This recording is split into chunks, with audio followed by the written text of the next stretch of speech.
ಎಲ್ಲರಿಗೂ ನಮಸ್ಕಾರ. ಇವತ್ತು ಈ ವಿಡಿಯೋದಲ್ಲಿ ಮಕ್ಕಳು ಹೋಗುವ ಒಂದು ದಿನದ ಪ್ರವಾಸದ ಕುರಿತು ಒಂದಿಷ್ಟು ವಿಷಯಗಳ ಮಾಹಿತಿಯನ್ನು ತಮಗೆ ನೀಡಲಾಗುತ್ತದೆ.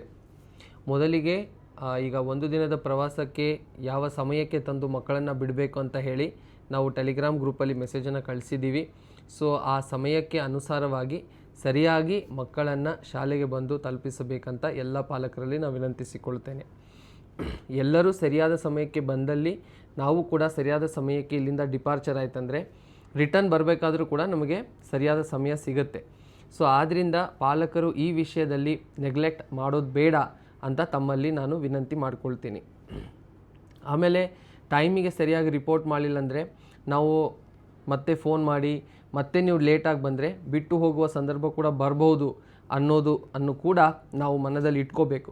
ಯಾಕಂದರೆ ಒಬ್ಬರು ಇಬ್ಬರಿಂದ ಇಡೀ ಒಂದು 2-3 ಬಸ್ಗಳು ವೇಟ್ ಮಾಡ್ತಾಯಿದ್ರೆ ಎಲ್ಲರಿಗೂ ಕೂಡ ಅನಾನುಕೂಲ ಆಗುತ್ತೆ ಅನ್ನೋ ವಿಷಯವನ್ನು ಮನಗಂಡು ತಾವೆಲ್ಲರೂ ಕೂಡ ಈ ಸರಿಯಾದ ಸಮಯಕ್ಕೆ ತಂದು ಮಕ್ಕಳನ್ನು ಶಾಲೆಗೆ ತಲುಪುವಲ್ಲಿ ಶಾಲೆಯ ಜೊತೆ ಸಹಕರಿಸಬೇಕಂತ ನಾನು ತಮ್ಮಲ್ಲಿ ಕೇಳ್ಕೊಳ್ತೀನಿ. ಮಕ್ಕಳಿಗೆ ಬ್ರೇಕ್ಫಾಸ್ಟ್, ಲಂಚ್ ಮತ್ತು ಈವ್ನಿಂಗ್ ಸ್ನ್ಯಾಕ್ಸನ್ನು ನಾವು ಅರೇಂಜ್ ಮಾಡಿರ್ತೀವಿ. ಸೊ ಈ 3 ಹೊತ್ತು ಕೂಡ breakfast, lunch and evening snacks ಈ 3 ಮೀಲ್ಸನ್ನು ನಾವು ಕೊಡಲಾಗುತ್ತೆ.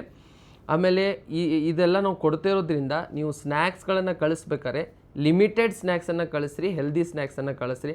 ಸಾಕಷ್ಟು ಎಣ್ಣೆ ಪದಾರ್ಥಗಳು ಅಥವಾ ಜಂಕ್ ಫುಡ್ಗಳನ್ನು ಕಳಿಸಿ ಮಕ್ಕಳಿಗೆ ಮತ್ತೆ ಸ್ಟಮಕ್ ಅಪ್ಸೆಟ್ ಆಗುವ ಸನ್ನಿವೇಶಗಳು ಬರುತ್ತೆ. ಸೊ ಆದ್ದರಿಂದ ಲಿಮಿಟೆಡ್ ಹೆಲ್ದಿ ಸ್ನ್ಯಾಕ್ಸನ್ನು ಕಳಿಸ್ರಿ ಅಂತ ನಾವು ತಮ್ಮಲ್ಲಿ ಕೇಳ್ಕೊಳ್ತೀನಿ. ಸೊ ಅದ್ರ ಜೊತೆಗೆ ಕಡ್ಡಾಯವಾಗಿ ಒಂದು ವಾಟರ್ ಬಾಟಲನ್ನು ಕಳಿಸಿ. ಕಾರಣ ನಾವು ಸ್ಕೂಲಿಂದ ವಾಟರ್ ಕ್ಯಾನ್ಗಳನ್ನು ಕ್ಯಾರಿ ಮಾಡಿರ್ತೀವಿ. ಅವರಿಗೆ ನೀರು ಬೇಕಾದಲ್ಲಿ ಅವ್ರ ವಾಟರ್ ಬಾಟಲ್ಗಳನ್ನು ರೀಫಿಲ್ ಮಾಡ್ಕೋಬೋದು. ಮಕ್ಕಳು ಪ್ರವಾಸಕ್ಕೆ ಬರಬೇಕಾದ್ರೆ ನಮ್ಮ Wednesday uniform track pant, T shirt ಹಾಕ್ಕೊಂಬರಲಿ. ಅವರಿಗೆ ಜಾಕೆಟ್ ಬೇಕು ಅನ್ನುವ ಸನ್ನಿವೇಶ ಇದ್ದಲ್ಲಿ ಸ್ಕೂಲ್ ಜಾಕೆಟ್ ಮಾತ್ರ ವೇರ್ ಮಾಡಲಿಕ್ಕೆ ಹೇಳಬೇಕು. ಮುಖ್ಯವಾಗಿ ಯಾವುದೇ ರೀತಿಯಾದಂಥ costly items, gold, silver, cash ಅಥವಾ ಗ್ಯಾಜೆಟ್ಸ್ ಲೈಕ್ ಫೋನ್ಸು ಈ ಥರ ಎಲೆಕ್ಟ್ರಾನಿಕ್ ಗ್ಯಾಜೆಟ್ಸು, ಸ್ಮಾರ್ಟ್ ವಾಚ್ಗಳು, ಈ ರೀತಿ ಯಾವುದೇ ಆದಂಥ ಕಾಸ್ಟ್ಲಿ ಐಟಮ್ಸನ್ನು ಕೊಟ್ಟು ಕಳಿಸ್ಲಿಕ್ಕೆ ಹೋಗಬೇಡ್ರಿ. ಅದ್ರ ಜರೂರತ್ ಅವ್ರಿಗೆ ಇರುವುದಿಲ್ಲ. ಅದೇ ರೀತಿಯಾಗಿ ನಿಮ್ಮ ರಿಟರ್ನ್ ಎಷ್ಟು ಗಂಟೆಗೆ ಮಕ್ಕಳನ್ನು ಸ್ಕೂಲಿಂದ ಪಿಕಪ್ ಮಾಡ್ಕೋಬೇಕು ಅನ್ನುವ ಟೈಮನ್ನು ನಾವು ಟೆಲಿಗ್ರಾಮಲ್ಲಿ ಹಾಕ್ತೀವಿ. ಆ ಬಸ್ಗಳು ಅವರು ಯಾವ ಊರಿಗೆ ಹೋಗಿರ್ತಾರೋ ಅಲ್ಲಿಂದ ಡಿಪಾರ್ಚರ್ ಆದಮೇಲೆ ಆ ಟೈಮನ್ನು ಕ್ಯಾಲ್ಕುಲೇಟ್ ಮಾಡಿ ನಾವು ಟೆಲಿಗ್ರಾಮಲ್ಲಿ ಮೆಸೇಜ್ ಹಾಕಿರ್ತೀವಿ. ಆ ಮೆಸೇಜನ್ನು ನೋಡಿಕೊಂಡು ಆ ಸಮಯಕ್ಕೆ ಸರಿಯಾಗಿ ಬಂದು ಮಕ್ಕಳನ್ನು ಶಾಲೆಯಿಂದನೇ ಪಿಕಪ್ ಮಾಡಿ ಅಂತ ತಮ್ಮಲ್ಲಿ ಕೇಳ್ಕೊಳ್ತೀನಿ. ಅದೇ ರೀತಿಯಾಗಿ ಈ ಈವ್ನಿಂಗ್ ಟೈಮಲ್ಲಿ ಪಿಕಪ್ಪಿಗೆ ಬಂದಾಗ ಪಾಲಕರು ಆ ಸಮಯಕ್ಕೆ ಸರಿಯಾಗಿ ತಾವು ಬನ್ನಿ. ಯಾಕಂದರೆ ಲೇಟ್ ಆದಲ್ಲಿ ಶಿಕ್ಷಕರು ಕೂಡ ಇಲ್ಲಿ ಉಳಿಬೇಕಾಗತ್ತೆ.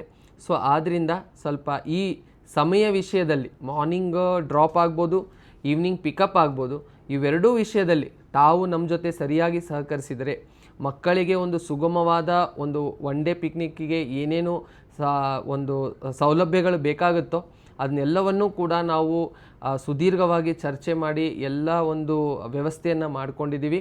ನಮ್ಮಿಂದ ಒಂದು ಬೆಸ್ಟ್ ಮಕ್ಕಳಿಗೆ ಕೊಡಬೇಕನ್ನೋ ಉದ್ದೇಶದಿಂದ ನಾವು ಕೂಡ ಎಲ್ಲ ಕೆಲಸವನ್ನು ಮಾಡಿದ್ದೀವಿ. ಅದೇ ರೀತಿಯಾಗಿ ತಾವು ಕೂಡ ಅದೇ ಒಂದು ವಿಚಾರವನ್ನು ಇಟ್ಕೊಂಡಿರ್ತೀರಿ. ತಮ್ಮಿಂದ ನಾವು ಎಕ್ಸ್ಪೆಕ್ಟ್ ಮಾಡೋದು ಏನಪ್ಪ ಅಂತಂದರೆ ಈಗೇನು ನಾನು ಮೇಲೆ ವಿಷಯಗಳು ಹೇಳಿದ್ದೀನಿ ಆ ವಿಷಯಗಳಲ್ಲಿ ನೀವು ನಮ್ಮ ಜೊತೆ ಸಹಕರಿಸಿದರೆ ಎಲ್ಲ ಒನ್ ಡೇ ಪಿಕ್ನಿಕ್ಗಳು ಕೂಡ ಸುಗಮವಾಗುತ್ತೆ. ಅದ್ರ ಜೊತೆಗೆ ನಾವು ಟ್ರಿಪ್ ಆಗ್ತಿರೋ ಸಮಯದಲ್ಲಿ ಟೆಲಿಗ್ರಾಮ್ ಗ್ರೂಪ್ಸಲ್ಲಿ ಕ್ಲಾಸ್ ಟೆಲಿಗ್ರಾಮ್ ಗ್ರೂಪ್ಸಲ್ಲಿ ಆ ಫೋಟೋಸ್ಗಳನ್ನು ಅಪ್ಡೇಟ್ ಮಾಡ್ತಾ ಇರ್ತೀವಿ. ಅದನ್ನು ಕೂಡ ನೀವು ಚೆಕ್ ಮಾಡ್ಕೋಬೋದು. ಮುಖ್ಯವಾಗಿ morning drop and evening pickup ಇವೆರಡೂ ಟೈಮ್ಗಳನ್ನು ಸರಿಯಾಗಿ ನಾವು ಫಾಲೋ ಮಾಡೋಣ. ಎಲ್ಲ ಮಕ್ಕಳು ಸೇಫಾಗಿ ಟೂರಿಗೆ ತಿರ್ಗಾ ಬರಲಿ ಅನ್ನುವ ಪ್ರಾರ್ಥನೆ ನಮ್ಮೆಲ್ಲರದಾಗಿರಲಿ. ಎಲ್ಲರಿಗೂ ಧನ್ಯವಾದಗಳು. ಜೈ ಹಿಂದ್.